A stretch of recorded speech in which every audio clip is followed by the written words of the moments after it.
This is National Instruments Virtual Bench. This is for model 8034 model. And here's the power button. If I turn this power button on, you'll see the lights come on. And then you should, down in your Windows, you should see a little message to pop up. Right there it is. And this will then start this. You want to go ahead and run the virtual bench launcher. If this doesn't work, just open Windows Explorer, and when you open up the Windows Explorer, you will see a CD drive NI virtual bench, and then you want to just run the virtual bench file in there. And that'll start up the software for this. Okay, so this device actually has several different parts all in one. So the first thing we're start here in the bottom right, we have a digital multimeter where we have, of course, the common connection, and then a voltage or resistance connection.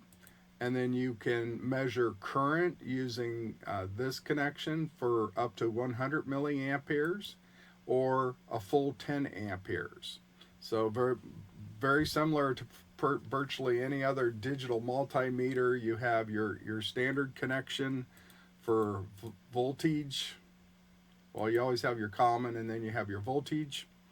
And then you have two different connections for current, one usually about 100 milliamps for most meters, and then a full 10 amp meter.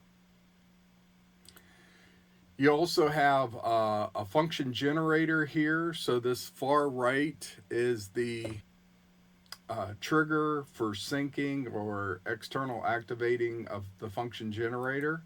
And then you have the actual waveform. So when you're trying to generate a sine wave or square wave output with the function generator, you need to be connected to this with a standard coax.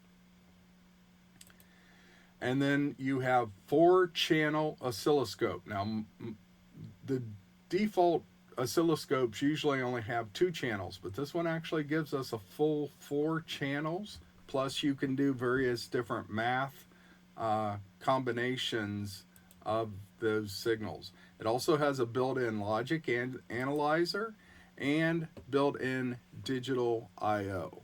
So complete package here with virtually everything you need as a test bench, all built into this one box that you control on the computer.